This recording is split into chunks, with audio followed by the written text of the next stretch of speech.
The sun slipped behind the frost-bitten hills of Pine Hill, Vermont, casting long shadows over Eleanor Grant's weather-worn cottage. The old house, once vibrant with voices and footsteps, now stood quiet. Its creaking walls and chipped white siding seemed to exhale with every gust of wind, like it too was tired of waiting. Eleanor, 82, moved slowly through the kitchen, her slippers brushing against the faded linoleum floor. Her silver hair was pinned back in a bun, neat, as always, though no one would be coming to see it. The silence was thick, almost ceremonial, broken only by the hum of her aging refrigerator and the occasional clatter of a tree branch against the windowpane. She set a small vanilla cupcake on the table. One candle stuck out of it awkwardly, bent slightly, like her posture these days. With trembling hands, she lit it. The flame flickered in the dim room, casting warm light on Eleanor's face, carved deep with lines of time, grief, and quiet resilience. "Well," she whispered to herself. "Happy birthday, Eleanor." No phone call. No knock. No card. Not even a spam email if she were honest about it. Her daughter Meredith had forgotten. Or ignored it. Her son David probably remembered, but was too busy to act. It had been 5 years since they'd all sat at this same table, pretending to enjoy each other's company while sidestepping every landmine of their shared past. Now, it was just her, a single flame, and the thick ache of being unwanted. She closed her eyes and inhaled, preparing to blow out the candle, a wish she wouldn't make. Wishes were for people who still had things to hope for. But then, knock, knock. The sound made her flinch. Her eyes flew open. She stared toward the front door, heart pounding with a mix of fear and foolish hope. Maybe it was a delivery. Maybe David sent flowers. Maybe. No, don't be ridiculous. Knock, knock. A little louder now, but still polite. She stood up slowly and shuffled to the front hallway. Her hand hovered over the knob as she peered through the peephole. Standing on the porch was a young woman, maybe mid-20s, wearing a navy coat too thin for the cold, and clutching something in her arms, a small bouquet and a Tupperware container. Eleanor opened the door, just a crack. "Mrs. Grant?" the girl asked, her voice soft, with a cautious smile. "Hi. I'm sorry to bother you. I'm Clara. I'm part of a local volunteer group, the Golden Hearts. We visit seniors on special days. Birthdays, anniversaries, things like that." Eleanor blinked, confused. "I know it's strange," Clara continued, her cheeks pink from the cold and nerves. "But you were randomly selected. We wanted to make sure you knew today wasn't forgotten." She held out the bouquet, nothing fancy, just daisies and carnations, wrapped in paper, and the Tupperware, which contained a neatly sliced piece of chocolate cake with white frosting. Eleanor didn't know what to say. Her fingers hesitated on the doorframe. Her first instinct was to send the girl away, a stranger, after all. But the longer she stared into Clara's eyes, the more something shifted in her chest. She opened the door wider. "Would you like to come in?" Eleanor asked quietly. Clara smiled in relief. "I'd love to." The inside of the cottage smelled faintly of cinnamon and lemon cleaner. Clara glanced around at the faded photographs on the walls, family portraits from a time long gone, smiling faces under layers of dust. They sat at the kitchen table, the candle still burning. "Was I interrupting something?" Clara asked gently. "My cupcake," Eleanor replied with a wry smile. "Birthday tradition." "Well, now we've upgraded," Clara said, sliding the slice of cake across the table. "No candles, though." Eleanor allowed herself a small laugh. It came out rusty, like a forgotten song. "You're sweet," she said.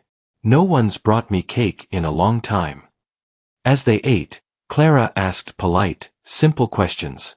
Had Eleanor always lived in Pine Hill? Did she used to garden? She noticed the tools on the porch?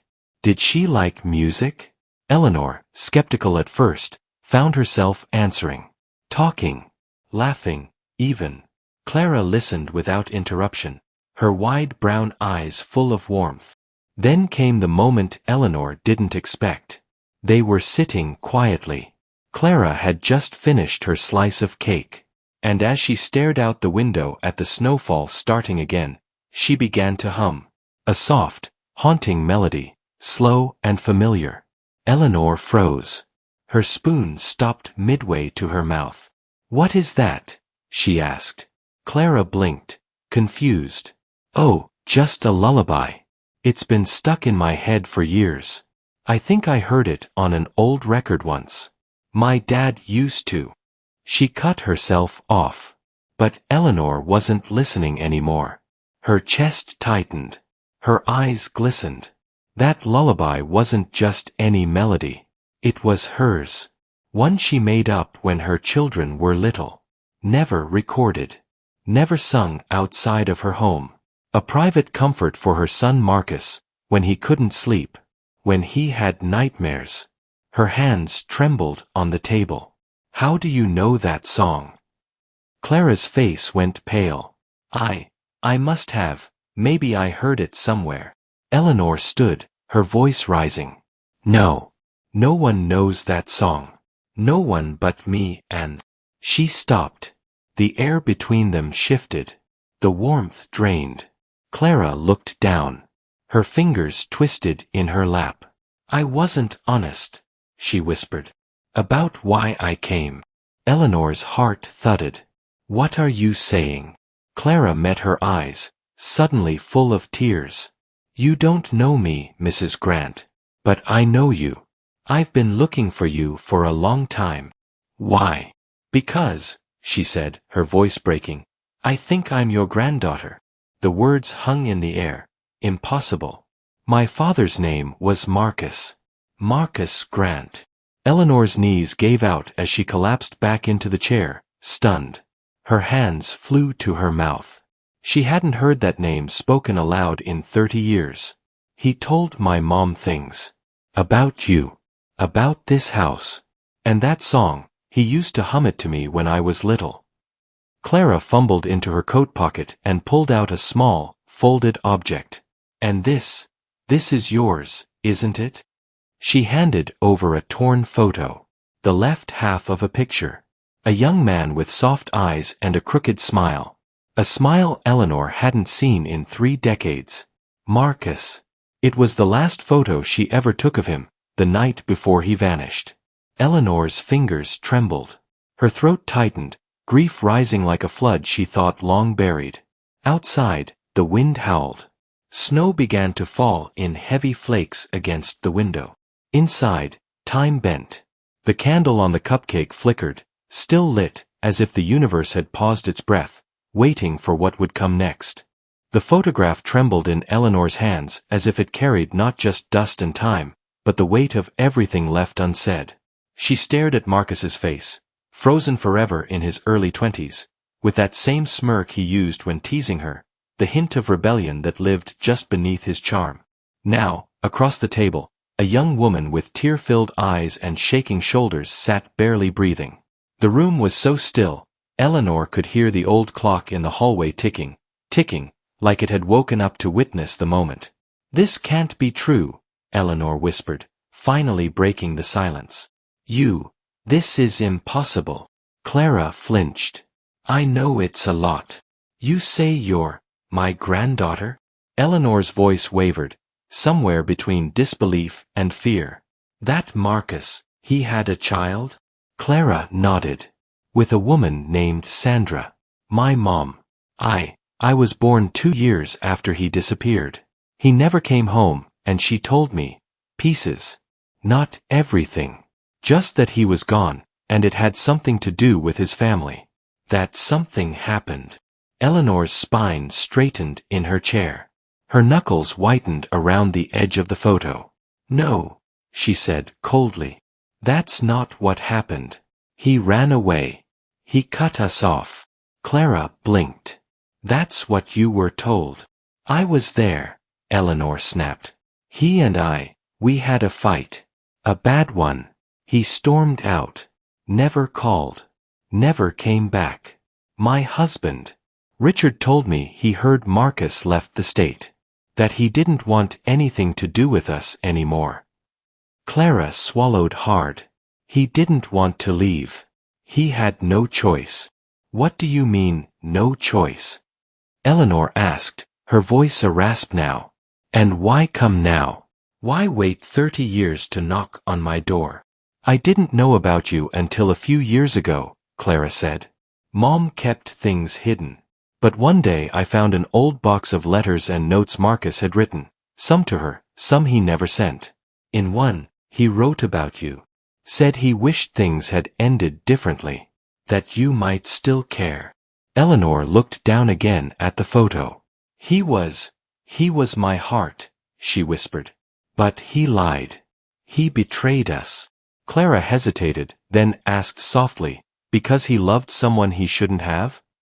Eleanor flinched, as if the words were a slap. Her eyes narrowed. Sandra, your mother. Clara nodded. She was married when they met, yes. But it wasn't what people said it was. They fell in love. And when she got pregnant, they wanted to tell everyone. They were scared, but ready. Then, Marcus vanished. Eleanor sat back slowly, the puzzle of her memory shuffling, reshaping. Richard said he went to confront Marcus about the affair. That Marcus refused to end it and left town in shame. That he didn't want to come back to a family that couldn't forgive him. Clara hesitated. What if that wasn't true? Eleanor looked up sharply. What are you saying? I'm saying, Clara said, voice trembling. I don't think he disappeared by choice. I think someone made him leave. Or worse, made sure he couldn't come back. The accusation hung in the air like smoke. Eleanor rose slowly, her hand gripping the back of the chair for support. You're telling me that my son, my Marcus, was taken from me? That my husband lied. Clara stood too, stepping closer. I don't know who lied yet. But I know my mom never stopped looking for answers. I've spent the last 2 years trying to piece together where he went. That photo. She pointed to the torn picture. It's half of one we had at home. The other half is with my mother. Eleanor's eyes snapped to hers. Where is she? Pine Hill. Eleanor's breath caught. She's here. She came back, Clara said. A few weeks ago. To find you. But she wasn't ready. She didn't know how you'd react. I offered to come first. To see if you even remembered him. To see if you'd open the door. Eleanor sank slowly into the chair. This is too much. I understand, Clara whispered. No, you don't. I've mourned Marcus every year. I've grieved his betrayal. I hated him. And I missed him. And I wished I could bring him back and scream at him and hold him, all at once. I think he felt the same, Clara said softly. He never stopped loving you. Eleanor stared at her, really stared this time. Same cheekbones. Same almond eyes. That flicker of uncertainty Marcus always had when he thought he was in trouble. Clara wasn't lying. Her voice dropped to a whisper. Your eyes. They look like his. Clara's lip quivered. I hoped you'd see that. Tears sprang to Eleanor's eyes. Her hand reached out slowly, brushing a loose strand of Clara's hair behind her ear. You really are his. Clara nodded, eyes wet. I wanted to know where I came from, who my father was. And I wanted you to know, you're not alone. Eleanor pulled her close, their hands clasping across the table. The silence now was different. Not empty, full of breath and pain and memory. Tell me everything, Eleanor said. From the beginning. And Clara did. She spoke for hours, about her childhood, her mother, the late-night stories told in hushes and half-truths. She told Eleanor how she had scoured public records and tracked down old addresses. How she found a counselor who used to work at Pine Hill High and remembered Marcus. How every step brought her closer here. By the time the clock struck midnight, Eleanor had forgotten her candle, now melted to a puddle. You said the other half of the photo. Your mother has it? Eleanor asked again. Yes. And something else, Clara said. Something you should see. Eleanor stood and looked around her cottage. The house that once felt like a tomb, and felt, for the first time in years, the faintest flicker of purpose. Then it's time I saw her, Eleanor said. Sandra. But before Clara could answer, there was movement outside the window. A blur. A figure in the dark across the street, just beyond the reach of the porch light. Eleanor moved toward the window. Is that? But when she looked again, the sidewalk was empty. Clara joined her at the glass. She's watching, she whispered. She's not sure you'll want to see her. I buried too much of the past, Eleanor said. Maybe it's time to dig it up. The morning after Clara's revelation, Eleanor woke with a strange ache behind her ribs, the kind of pain that wasn't from age or illness, but from memory waking up inside a body that had learned to live without it. The house felt different now. Still quiet, but not lonely. The photograph Clara left behind lay on the coffee table, its torn edge like a wound, raw and jagged. Eleanor picked it up again and studied Marcus's face, smiling, young, defiant. Still holding secrets after all these years. She ran her fingers along the edge where it was ripped, her heart thudding with the knowledge that somewhere in Pine Hill, the other half existed. With Sandra. The name alone brought back bile and bitterness. Eleanor remembered the woman well, too well. The scandal of her affair with Marcus had nearly destroyed the Grants. Richard, Eleanor's late husband, had always called Sandra poison. A home wrecker. A married woman who seduced their son and then ruined him. But now, Eleanor wasn't so sure. She moved to the window, pulling aside the curtain. The street was quiet, washed in soft morning light. But something caught her eye, a car parked across the street, unfamiliar, tucked behind the shrubs. Its windows were fogged, but she sensed it. Someone was inside. Watching. A shiver crawled up her spine. She turned away just as a knock came at the door, softer this time, not like Clara's bold knock the night before. Eleanor opened it slowly. Clara stood there again, but not alone.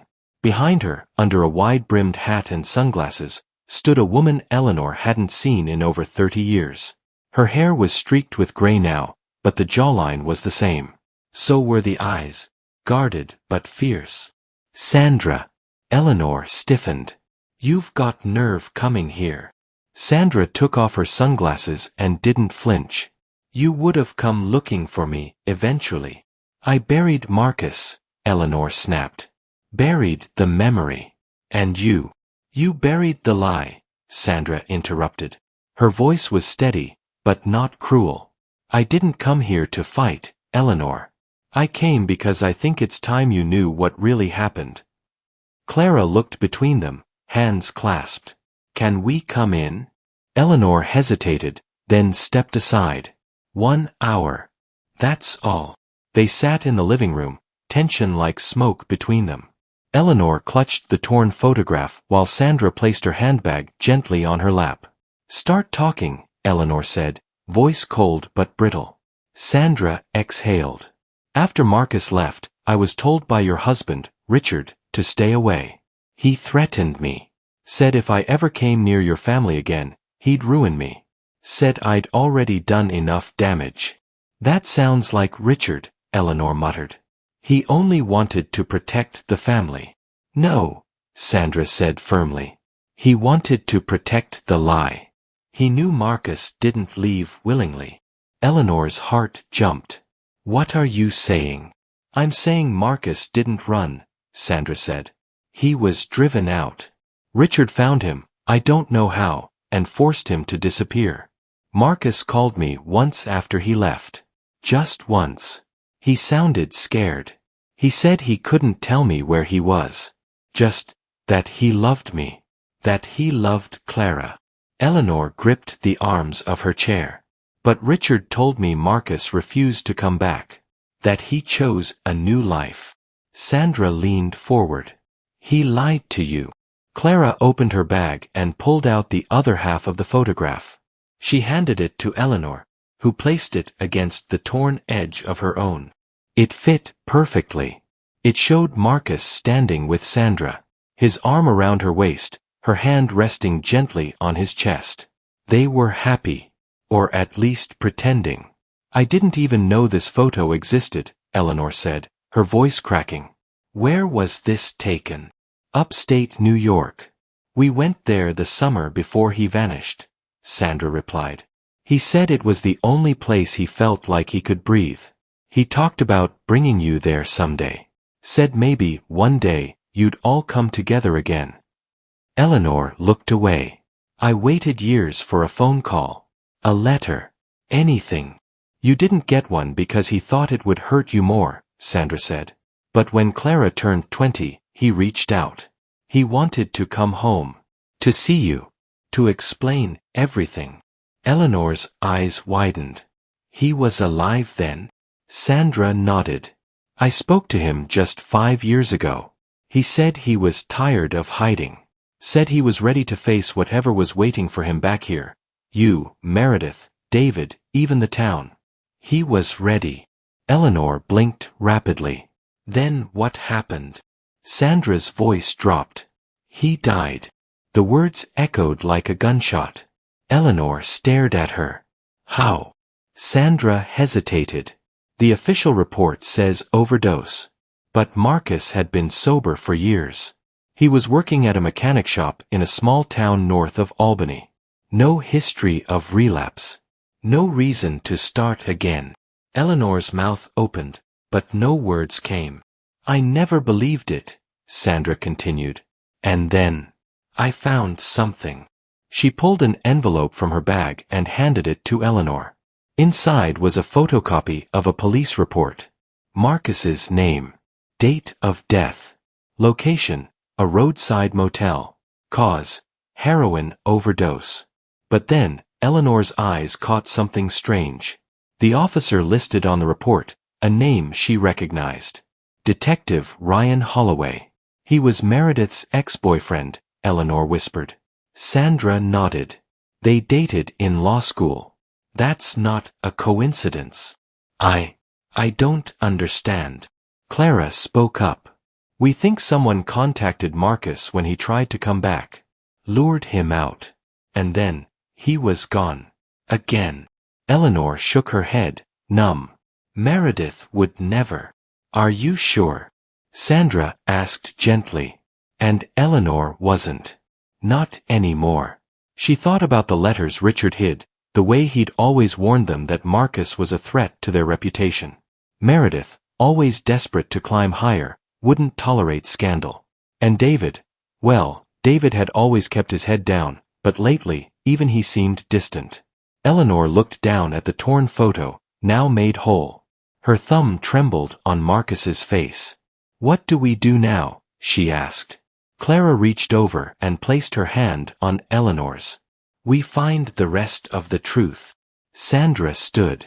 And we clear Marcus's name. Eleanor sat in silence, the sound of the clock ticking again, ticking like it always did, but now it didn't feel like it was measuring time. It felt like it was counting down to something. Something long buried, finally clawing its way to the surface. Outside, the car across the street was gone. But Eleanor knew someone was still watching. And soon, the entire Grant family would have to reckon with the lies they built their legacy on. The afternoon sun beat down on the sleepy streets of Pine Hill, but Eleanor Grant couldn't feel its warmth. She stood at her kitchen sink, staring at the untouched teacup in her hand, steam long since gone. Behind her, the old grandfather clock ticked like it had for decades, marking the moments between memories and dread. Sandra was back in town. After all these years, the woman Eleanor once blamed for everything, for Marcus's rebellion, for tearing apart the family, for her own slow descent into grief, was sleeping in some rented room under an alias. Hiding. Watching. Waiting. Eleanor could feel it. She didn't know what Sandra wanted beyond answers, but what chilled her more was the thought that Sandra wasn't the only one watching. If the truth about Marcus's return 5 years ago unraveled completely, the Grant family would never be the same. And neither would she. Her trembling hands reached for the rotary phone. It took a moment to remember Meredith's number in Boston, though she'd dialed it thousands of times in the past, always to voicemail. Always unanswered. She tried again. Ring, ring, ring. Voicemail. Eleanor's voice cracked as she left a message. Meredith. It's your mother. I need you to come home. It's urgent. It's about Marcus. And Clara. Please. Please call me back. She hung up and stared at the phone, as if willing it to ring. Nothing. Next, she dialed David. Her youngest. The one who still sent her cards for Christmas, if nothing else. Ring. Ring. Straight to voicemail. David, it's Mom. Call me. Today. Her voice was sharper this time, a little colder. She hung up before she said anything else. She couldn't afford tears anymore. Meanwhile, at the edge of town, Sandra pulled the curtains closed in her rented room at the Pine Hill Motor Lodge, a rundown place that had barely changed since the 80s. She'd paid in cash, used a name she hadn't used in years, Carol Jennings. The man at the desk didn't ask questions. No one did here. That was why she chose Pine Hill, a town that kept to itself. But now, she needed it to wake up. She sat at the tiny desk and pulled out the manila folder she'd brought from New York. Inside were all the pieces she'd collected, the torn photo of Marcus, the police report, Marcus's last known address, and copies of the letters she found hidden in the lining of an old suitcase, letters from Marcus to Eleanor that were never sent. She spread them across the desk and studied them like a puzzle, each one revealing more about a man who had wanted desperately to reconnect with the family that cast him out. A man who died alone in a motel room after reaching out to them. The motel. She pulled out a small notebook. Inside was the name of the officer listed on the police report, Detective Ryan Holloway. The same man who once dated Meredith. Sandra had looked into him after Marcus's death. What she found was unsettling. Holloway had quietly left the force the month after Marcus died. No fanfare. No reason. Just gone. And Meredith? She never returned Sandra's calls. Never attended Marcus's funeral. Sandra had left a message with the Grant house that day, but no one answered. Until now. Now, she was back. And so was Clara. And this time, someone was going to answer for Marcus's death. Across state lines, in a sleek Boston law office, Meredith Grant held a manila envelope in her manicured hands. Her assistant had handed it to her that morning. No return address, just her name. Inside was a single photograph. It showed Marcus, alive. Older. Beard graying. Standing outside a garage in a small upstate town. The back was dated, 5 years ago. Meredith's fingers tightened around the photo. There was a note, scrawled in careful cursive. Lies don't stay buried, Meredith. Especially not when they wear uniforms. Her blood ran cold. She opened her desk drawer and pulled out a locked box. Inside were documents she thought she'd never have to look at again. The report from Holloway, the sealed file she had demanded be closed, the private investigator's final statement. She'd known Marcus was alive 5 years ago. Had him followed. Had Holloway handle it. And now someone else knew, too. Her office door creaked open. Her assistant peeked in. Miss Grant? Your mother left a message. She said it's about your brother. Meredith stared out the window, jaw clenched. Tell her I'll be in Pine Hill by morning. Back in Pine Hill, Eleanor stared at the fireplace mantel. Old family portraits lined it. Marcus's photo had been taken down decades ago, after Richard insisted it would only upset the younger ones. But now, she reached into the drawer of the hallway table, pulled it out, and placed it gently beside the others. It didn't match anymore, his face frozen in youth, while the others had aged. But she didn't care. She turned to Clara, who had been silently folding linens beside her.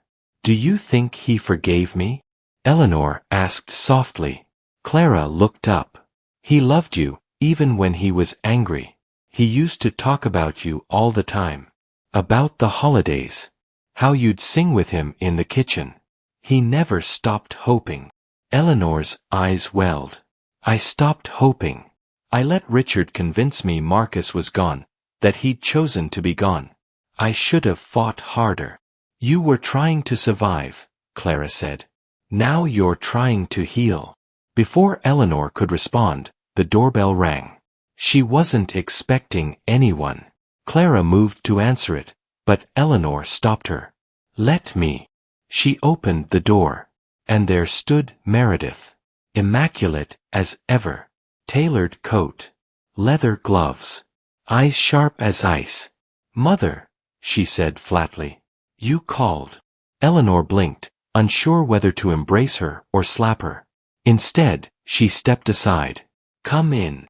The house grew colder the moment Meredith stepped inside, as if it remembered her last visit, 10 years ago, at Richard's funeral.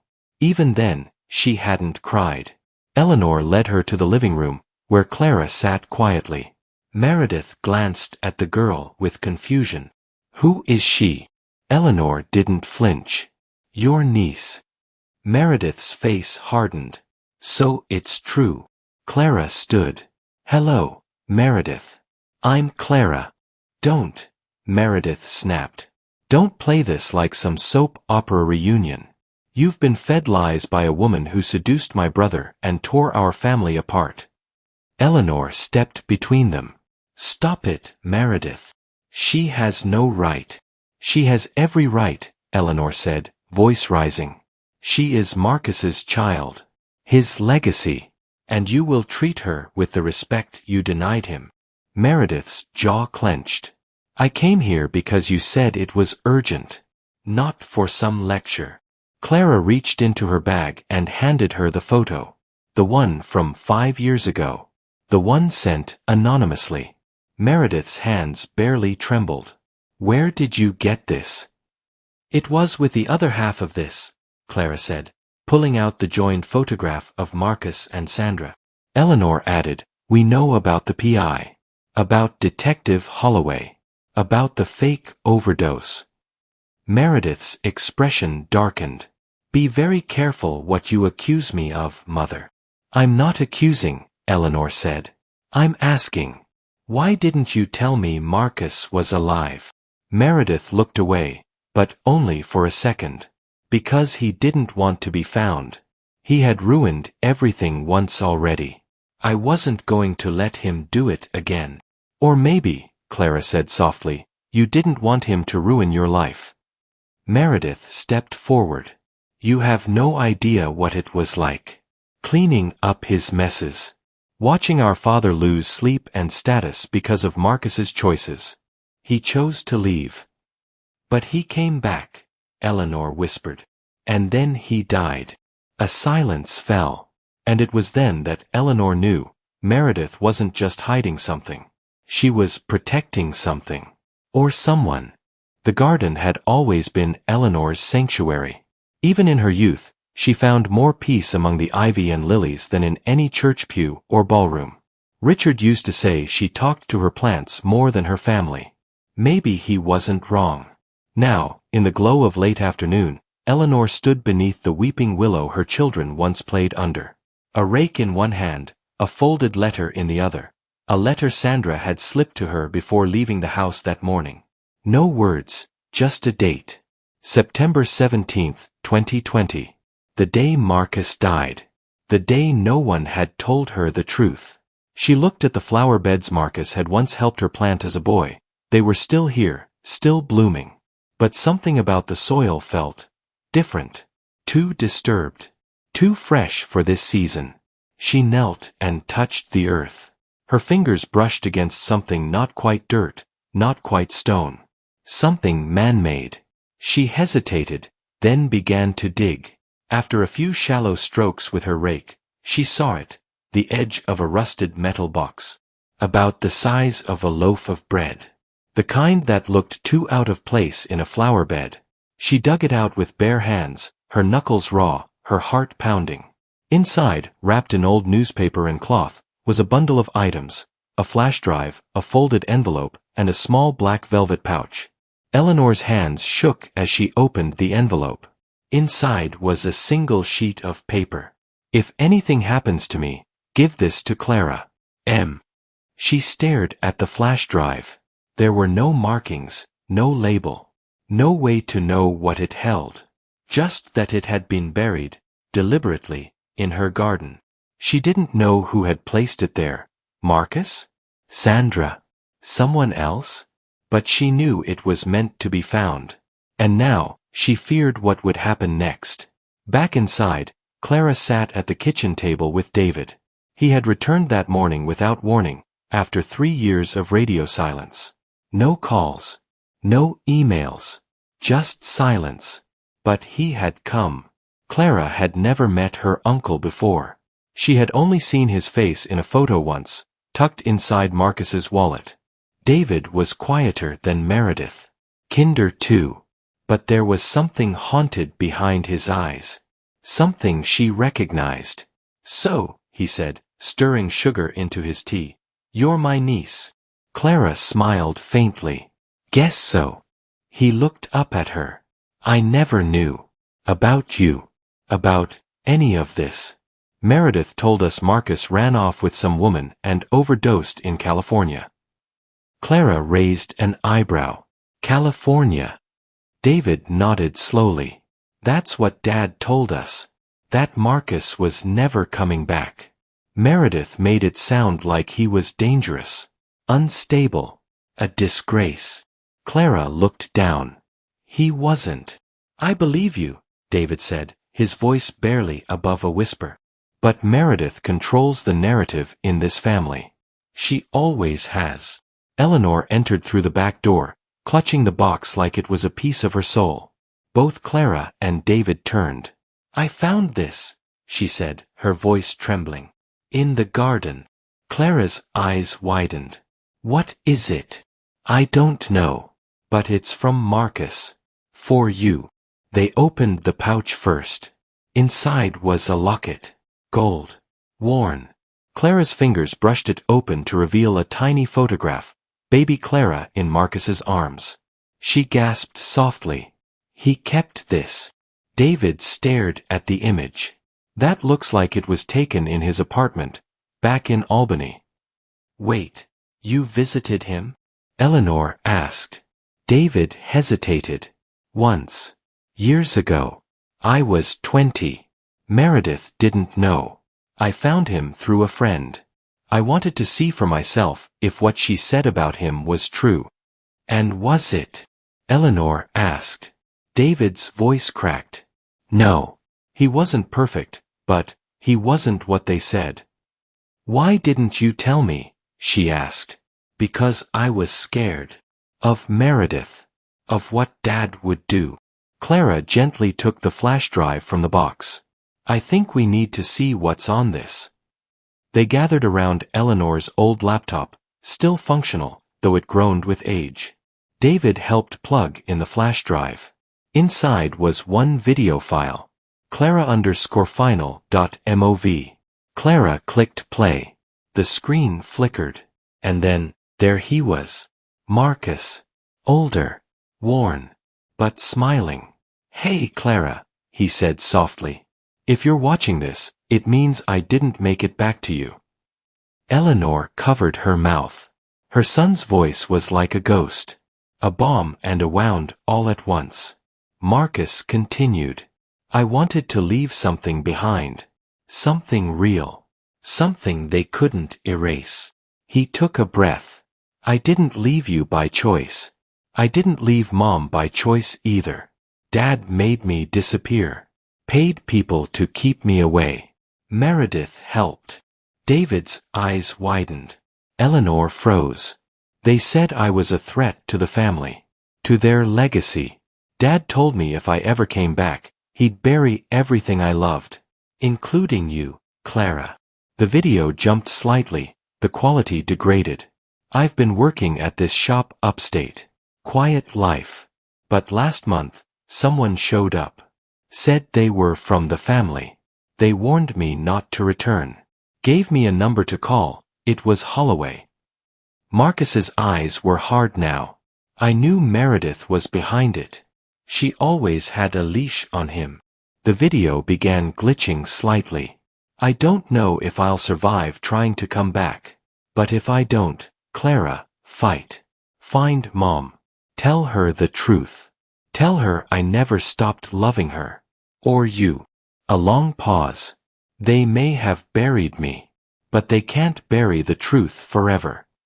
The screen went black. Clara wiped her eyes. Eleanor sobbed silently.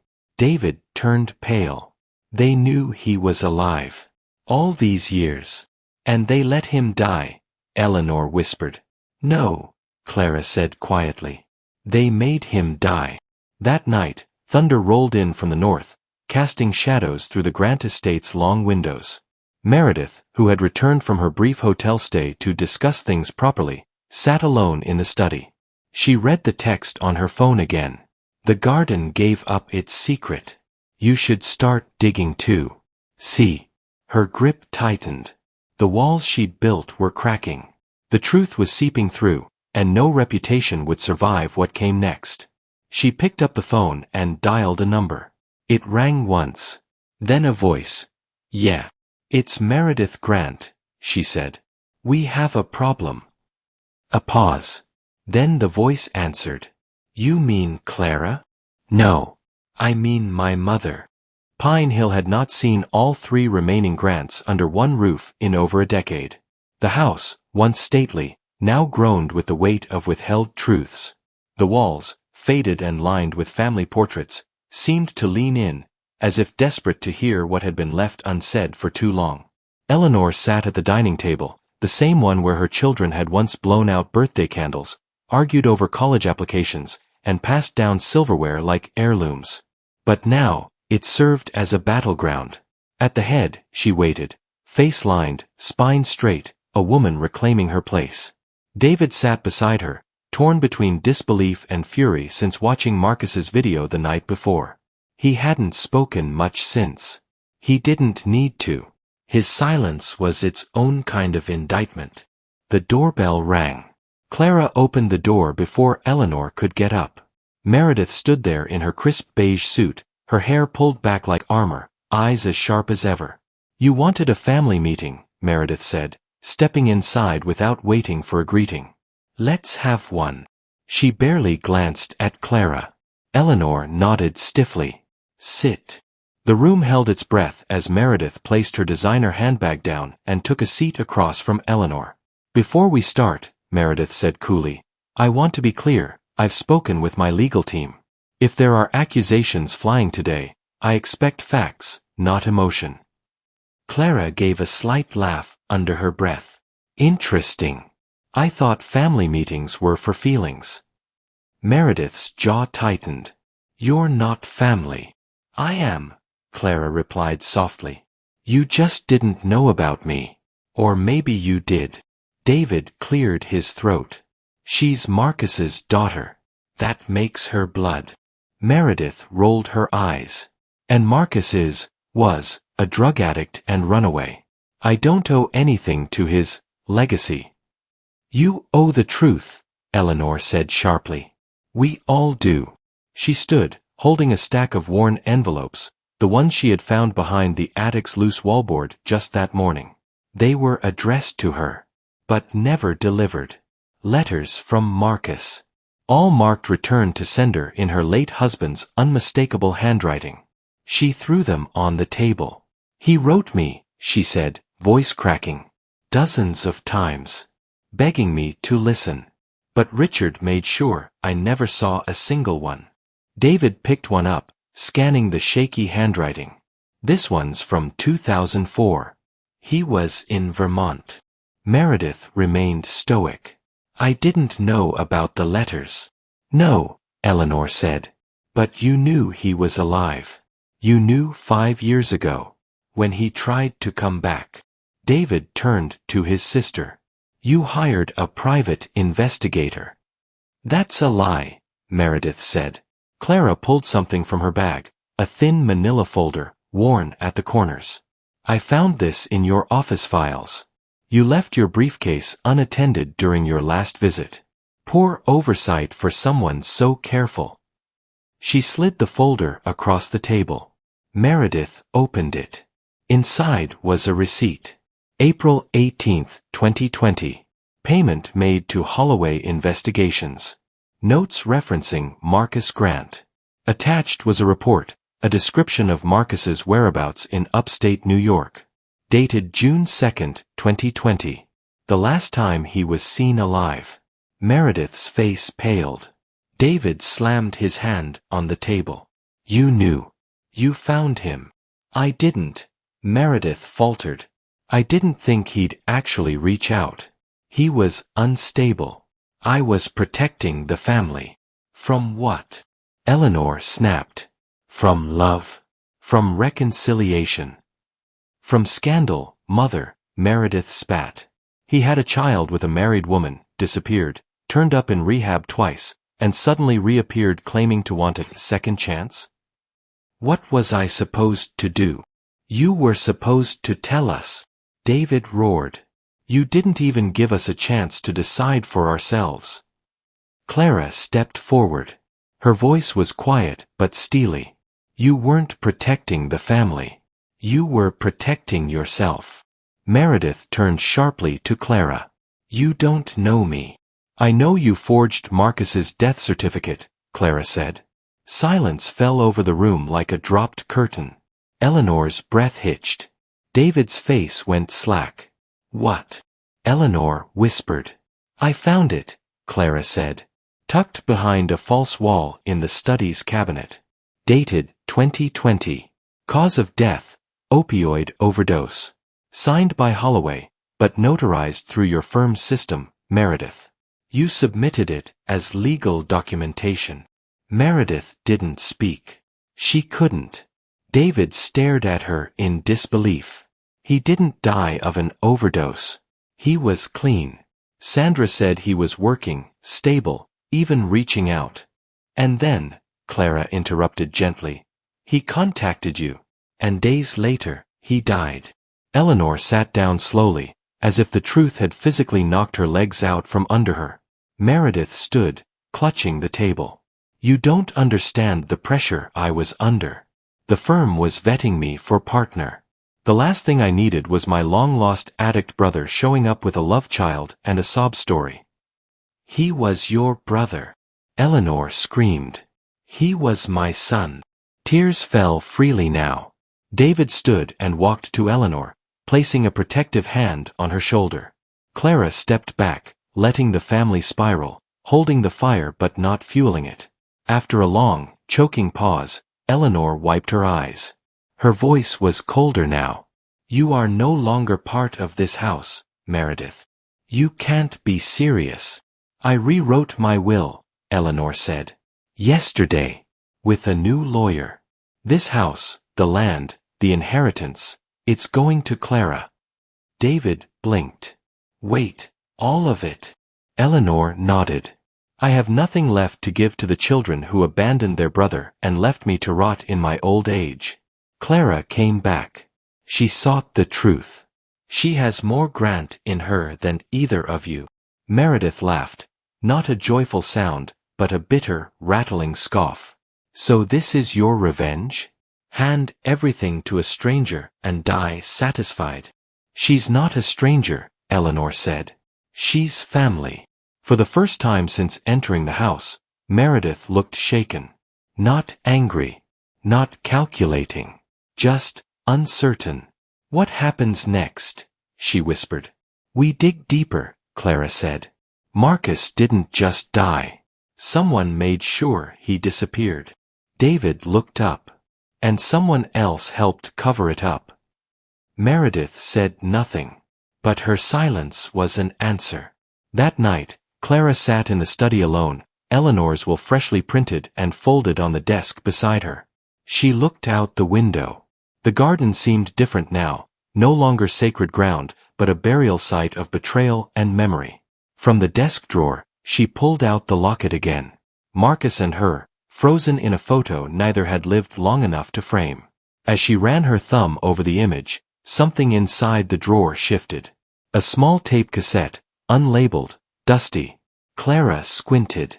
She took it to Eleanor, who found an old player in the attic. They pressed play. Static. Then a voice. Mom, it's Marcus. I know it's late. I don't know if you'll even hear this, but I'm coming home. I've made arrangements to meet someone in the family. Someone said they could help. But I'm scared. If something happens to me, protect Clara. Clara's breath caught. She's the only good thing I've ever done. The tape clicked. But someone had tried to erase it.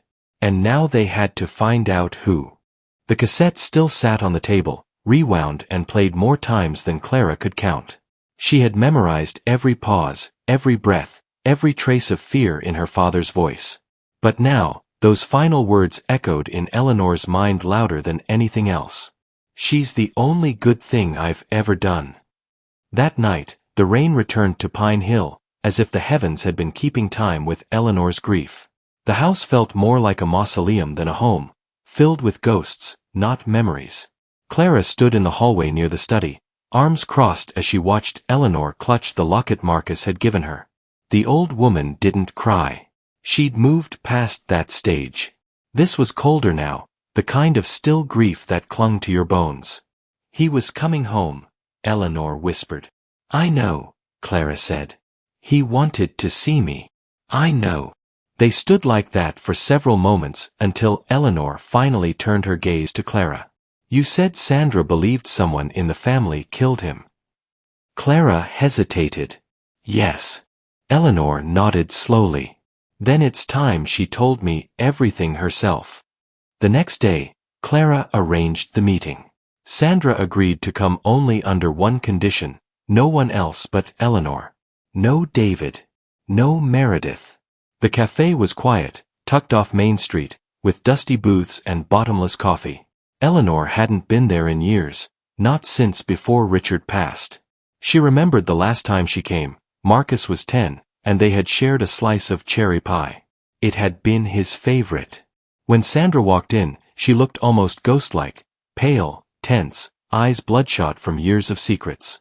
Her once thick curls had streaks of white, and the purse slung over her shoulder looked like it carried more than personal belongings. It carried decades of guilt. She sat across from Eleanor without a word. They ordered nothing. Why now? Eleanor asked. Sandra looked away. Because Clara found you. And because it's time. Eleanor leaned in.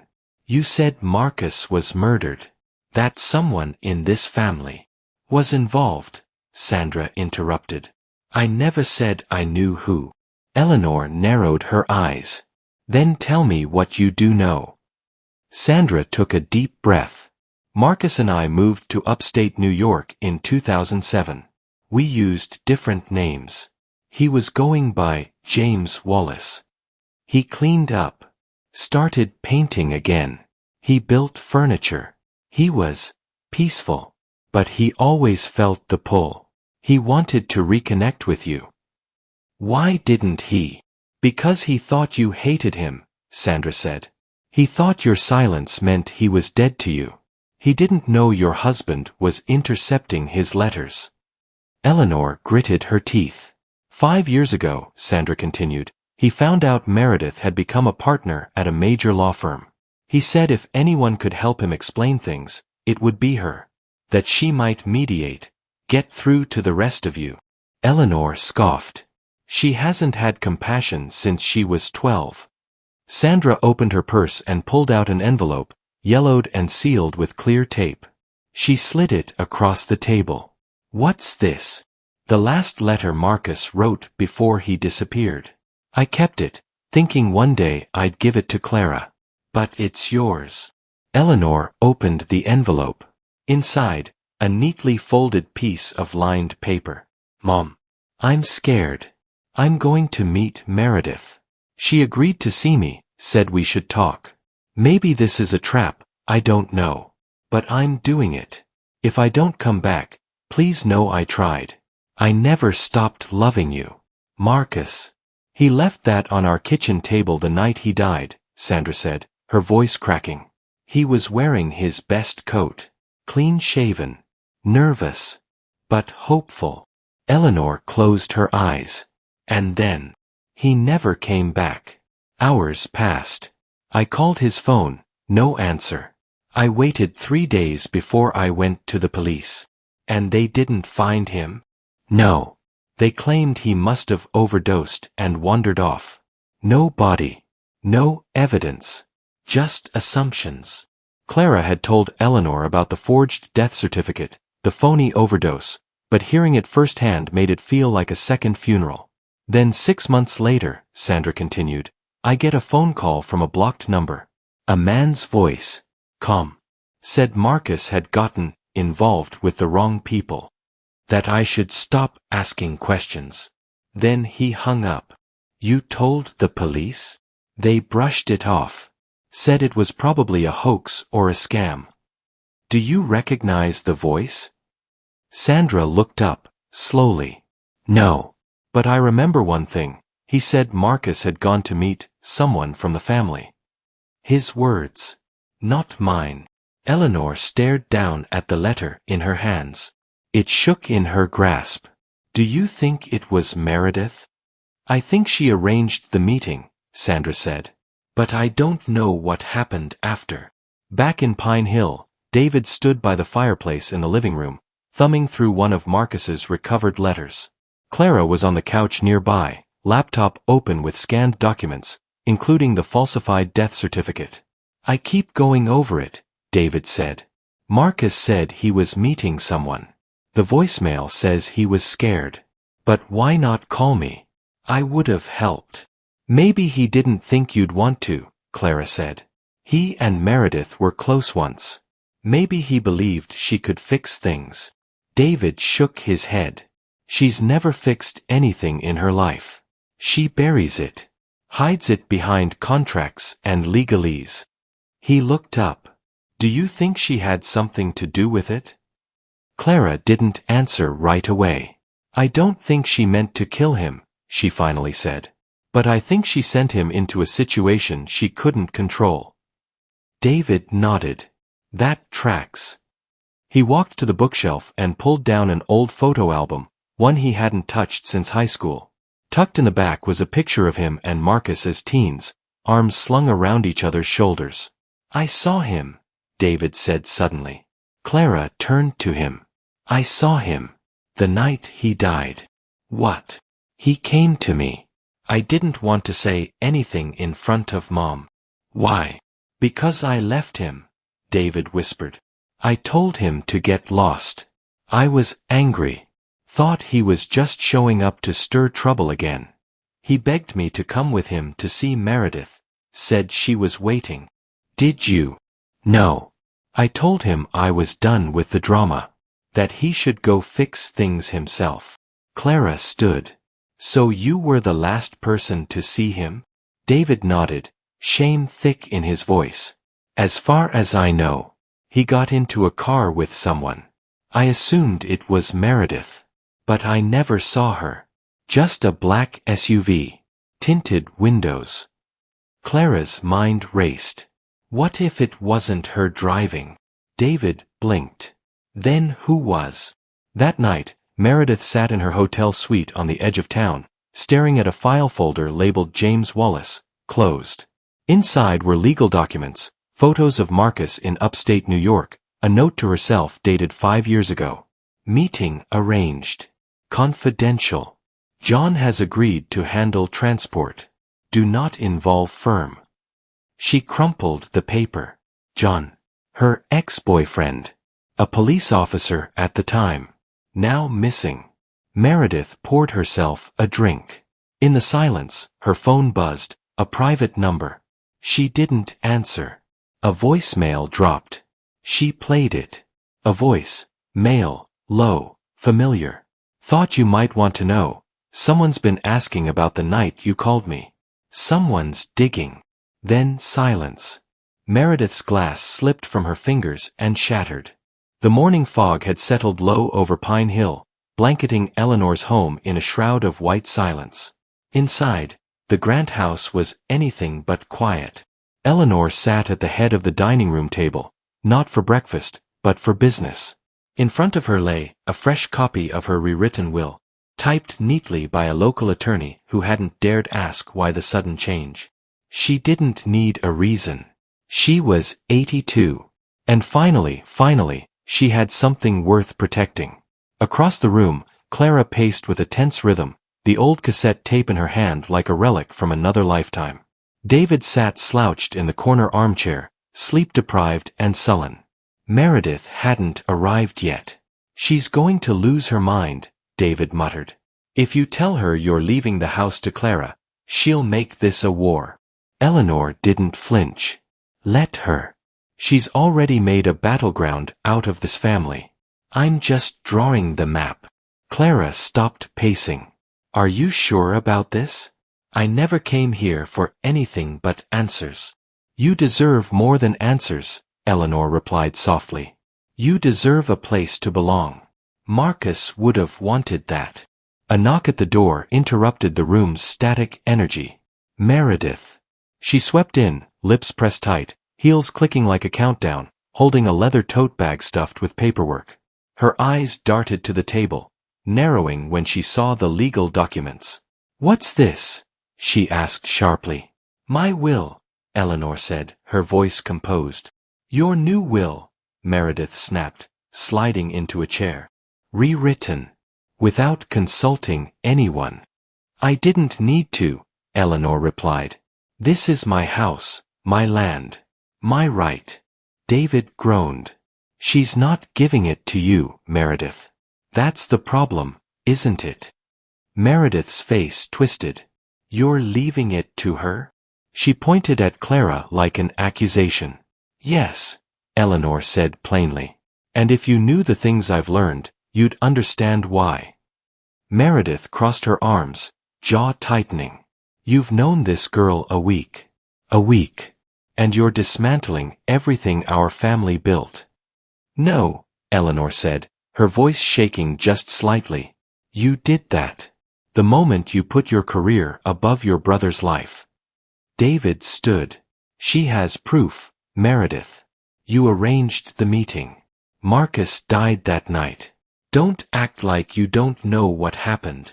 Meredith turned on him. "You think I killed him? I think you opened a door and let the wrong person walk through it." Eleanor raised a hand. "Enough. This isn't a trial.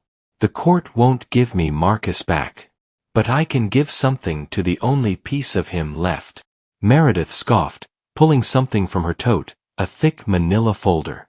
"What is that?" Eleanor asked. "Leverage," Meredith said, sliding it across the table. "You want to leave your estate to her? Fine. But maybe you'd like to see this first." Eleanor opened the folder. Inside, legal transcripts, photos, reports. David leaned in. "What am I looking at?" "A sealed court document," Meredith said.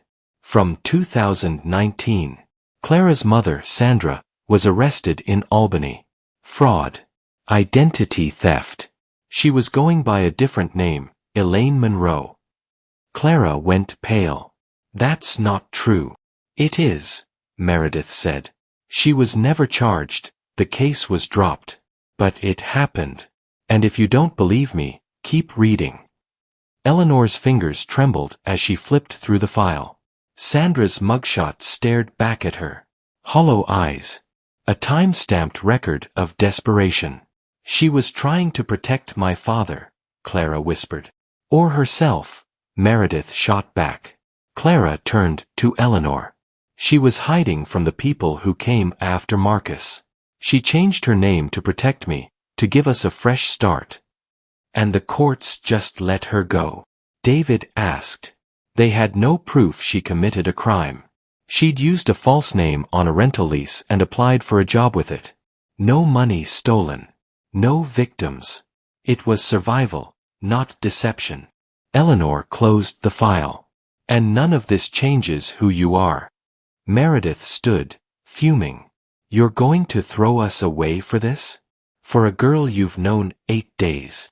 "No," Eleanor said, rising. "I'm throwing away the lie we've lived in for 30 years.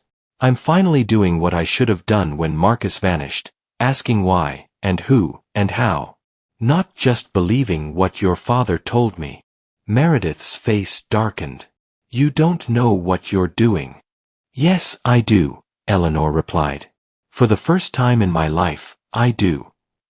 Before anyone could speak again, Clara's phone buzzed. A voicemail. Unknown number. She stepped out of the room to listen in private, but something in her face, when she returned, told them it wasn't just spam. She held up the phone. You need to hear this. The old cassette player whirred to life. Clara had discovered a backup copy of the original voicemail, saved by Marcus on a mini recorder before he called Eleanor.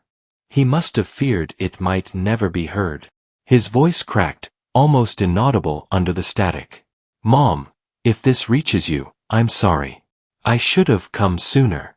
I'm meeting someone, a member of the family. I don't know if I can trust them, but I have to try. If anything happens to me, please protect Clara. She's the only good thing I've ever done. The room fell to silence. David leaned forward, stunned. Meredith's face drained of color. It's his voice, Eleanor whispered. He wanted us to know. Clara's hands trembled. He knew something was wrong. He knew he might not make it back. Eleanor looked straight at Meredith.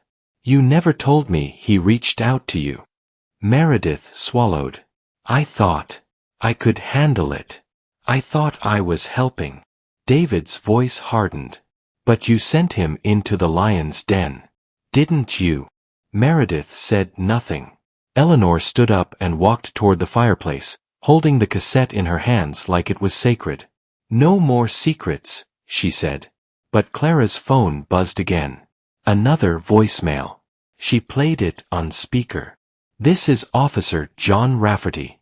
If you're getting this, Meredith, it means someone's digging. I told you 5 years ago I didn't want to be found. You promised. But now the girl's in town, and people are asking questions.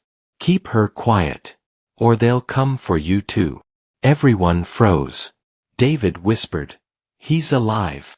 Meredith's knees buckled as she backed against the wall. Meredith, Eleanor asked, barely able to speak. Did you fake his death with someone who disappeared too?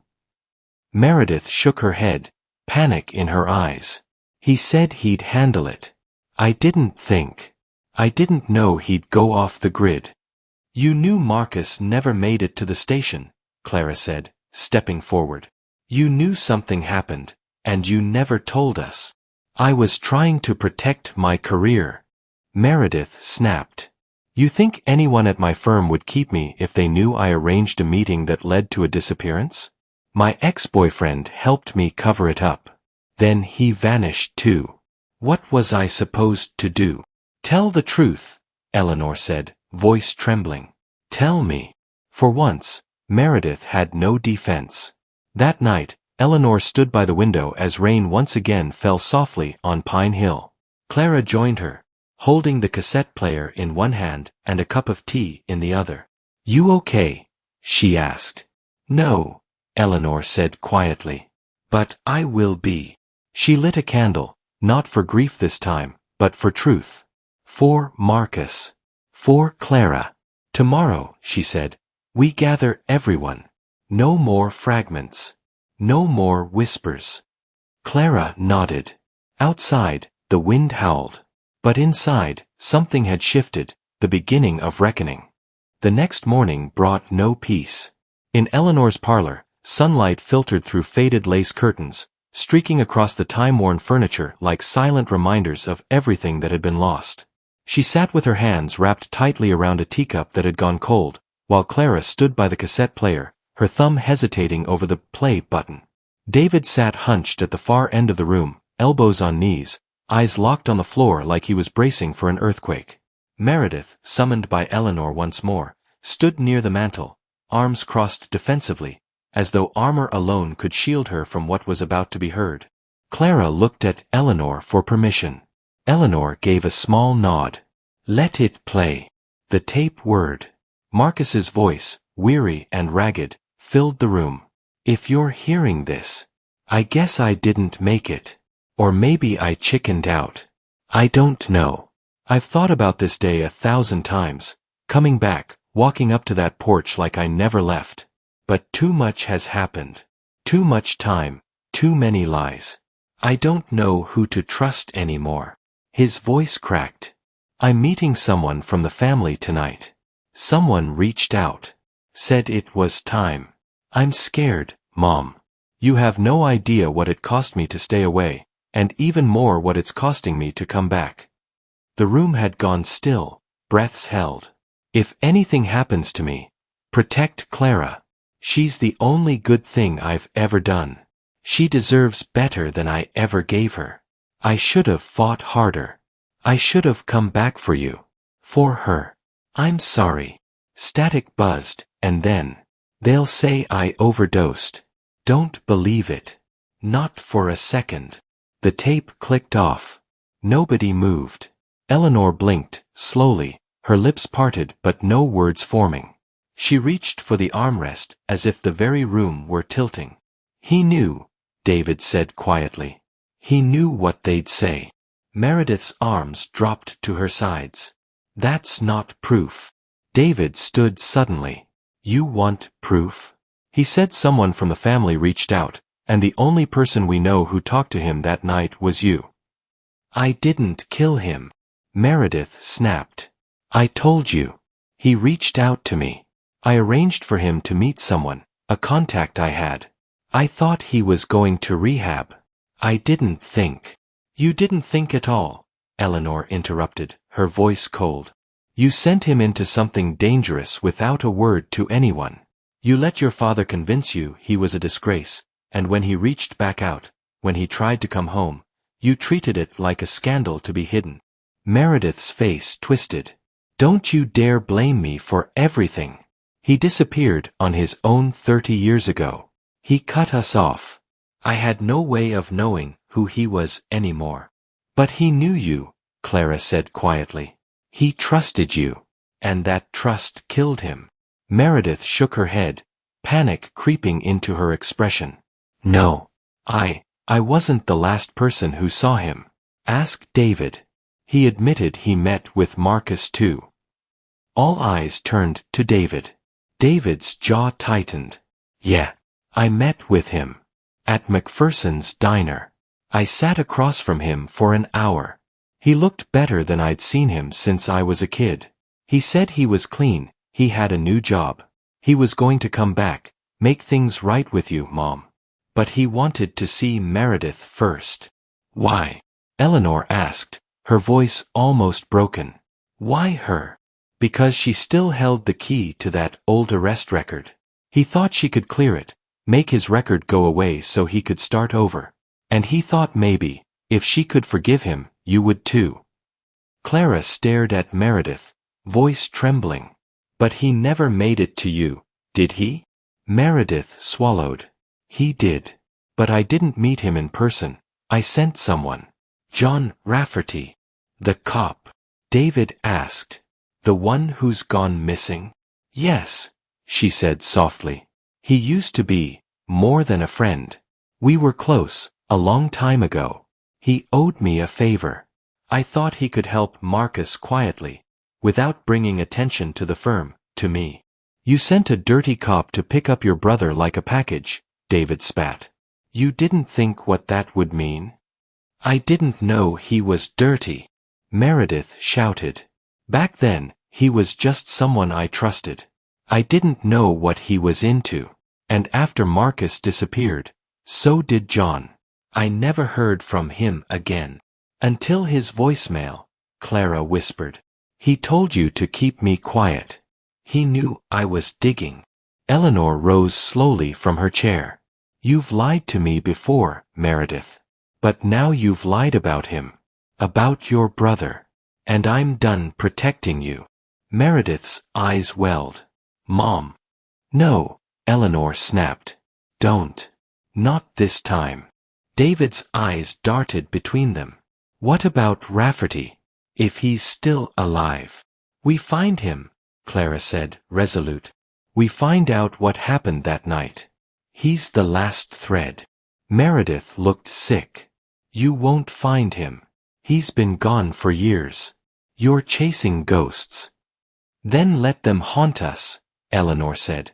Because I won't rest until I know exactly what happened to my son. For the first time, the roles had reversed. The matriarch who once clung to silence now demanded the truth, and the daughter who once demanded control now stood in shame. That evening, Clara and David sat in the attic, rummaging through boxes Eleanor hadn't touched in decades. They were looking for anything: photos, letters, clues. Something Marcus might have left behind. "I used to think Meredith was the strong one," David said. "She kept it together. Paid for Dad's care, flew in for holidays. But now, I wonder if strength and silence just look too similar." Clara found an envelope marked July 1995. Inside, a photo of Marcus, older than the ones they'd seen before. Beard, long hair, tired eyes, but alive. He was holding a toddler. "That's me," Clara whispered. David looked at it, stunned. "He tried to send this. There's no postmark. Maybe he never did. Maybe he was scared." Clara sat back, tears brimming. "I spent so long hating him," she whispered. "For not being there. For not fighting harder to stay alive. But now I just feel sad." David nodded. He tried. They all did. They just didn't try hard enough to love each other the right way. They heard footsteps on the stairs. Eleanor entered, holding a box of cassette tapes. "Found these in your father's office," she said. "Recordings he made of family events, birthdays, holidays. I thought maybe Marcus's voice would be in one of them." Clara took the box gently. "We'll listen to every one." As they set up the player, Eleanor stared out the attic window, her eyes fixed on the fading sun. "I used to believe that family secrets protected us," she said. "But they only ever built walls. Marcus knocked on ours once, and we didn't let him in." David stood beside her. "We'll knock them down. All of them." Eleanor turned to him. "Tomorrow, we gather. All of us. No more lies. No more half-truths." Clara clicked the first tape on.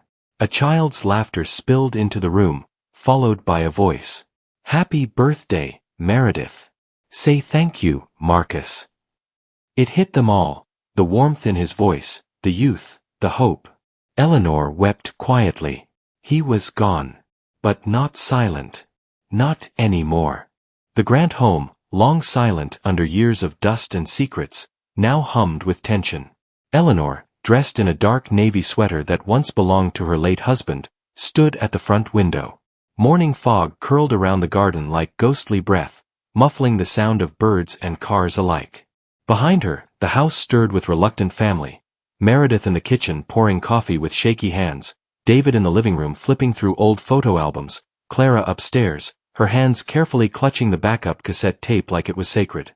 They had all agreed, one final gathering, one final reckoning. No one quite knew what it would bring. At noon, Eleanor called them to the parlor. The same room where she had first listened to Marcus's voice return from the grave. The same room where everything had begun to unravel. She stood beside the old cassette player, her hands folded, her eyes red but steady. "Thank you for coming," she said, her voice gravelly. "Today is not about forgiveness. Not yet. It's about truth." Clara stepped forward, placed the new tape in the machine, and hit play. It began with static, then Marcus's voice, warm and clear. "Hey, Mom. It's me. I guess you've probably heard the first tape by now. But I wanted to leave this one too. Just for you. I never wanted to disappear. I just couldn't live in that house with Dad's judgment. With Meredith pretending I didn't exist, and David too young to understand any of it. When I left, it was because I loved someone I wasn't supposed to love. Sandra was everything to me, and Clara. She was hope. I thought I'd make it work. I thought I could build a life. But running doesn't fix anything. It just drags the pain with you." Eleanor's hand trembled. David gently touched her shoulder. "I've been sober 3 years. I work at a mechanic shop. Got a dog named Moose. You'd hate him. He chews everything. But he's good company. I've missed you every single day. And I want to come home. I talked to Meredith. She didn't sound thrilled. She offered help but, I don't know. Something felt off. Then I got a call. Someone from the family wanted to meet. Said we could talk things out. I'm going tonight. But just in case, if I don't make it, if I don't get to light that candle on your porch like I promised, please know this, I never stopped loving you. You were always my home. Tell Clara. I wanted to be her father. I just didn't know how. The tape clicked off. No one moved. Tears streamed silently down Eleanor's cheeks. Clara buried her face in her hands. Meredith stared blankly at the wall, her face unreadable. David broke the silence. He was going to light a candle. He wanted to come home. And we locked the door, Eleanor said softly. All of us. Each in our own way. Meredith finally spoke. I didn't know about the second tape. I didn't know he left one just for you. He trusted you, Eleanor said. He trusted all of us, even after everything. Clara stepped forward. So what now? What happens to a family that buries their best parts? Eleanor turned to her granddaughter. We unbury them. We say their names. And we stop pretending it didn't happen. She looked at Meredith. You may not have killed him, but you let shame speak louder than love. Meredith, for once, didn't argue. Her eyes welled with tears. I thought if I brought him back, I'd lose everything I worked for. My career, my reputation, the respect of people who didn't even matter. But I lost more than that. I lost him. You still have us, David said gently. For now, Eleanor added. But time doesn't wait. And neither does truth. There was a long pause. Clara cleared her throat. I have something. She reached into her bag and pulled out a legal document, the official filing of Eleanor's new will. She handed it to Meredith. I'm not asking for permission, but I want transparency. Meredith scanned it. Her face tightened. You left the house and land to Clara. I did, Eleanor said firmly. Because this home should go to someone who fought to bring its heart back. David looked surprised. What about us? You both get something, Eleanor said. But not the house. That goes to the future. To someone who never turned away. Meredith nodded slowly, handing the papers back. Then I accept it. You do? David asked, incredulous. I don't deserve the house, she admitted. I don't even deserve forgiveness. But maybe, if I can help find Rafferty, help Clara get answers, I can start to atone. Clara looked at her for a long time. If you help me find out what happened to my father, I'll listen. That's all I can promise. Then I'll start digging, Meredith said. He was dirty, but he kept records. Somewhere, there's something. Eleanor sat down heavily. I'm tired. But I'm glad we did this. David smiled sadly. It only took us 30 years. Outside, the fog began to lift. That evening, the house was quiet again, but not in the same way. Something had shifted, not healed, but cracked open, like a wound that finally got air. Clara stood in the garden, where wildflowers had begun to sprout. She held a small white candle, just like Marcus had said he wanted to light. David stood beside her. Meredith too, silent and pale. Eleanor walked out slowly, leaning on her cane. Clara struck a match and lit the candle. For Marcus, she said. Eleanor reached out, her fingers brushing Clara's hand. For the second chance he gave us, she whispered. The candle flickered, its flame tiny but steady against the breeze. Eleanor looked at her children, then at Clara. Her voice was hoarse. We were never whole, she said. But we're not finished. Meredith reached out and held her mother's hand. David took Eleanor's other hand. And Clara, with tears on her cheeks, placed her free hand atop theirs. They stood together in the fading light. Broken, yes. But no longer alone. And somewhere, in the memory of the house, Marcus's voice echoed. She's the only good thing I've ever done. Eleanor smiled through her tears. You did more than that, Marcus, she said softly. You brought us back.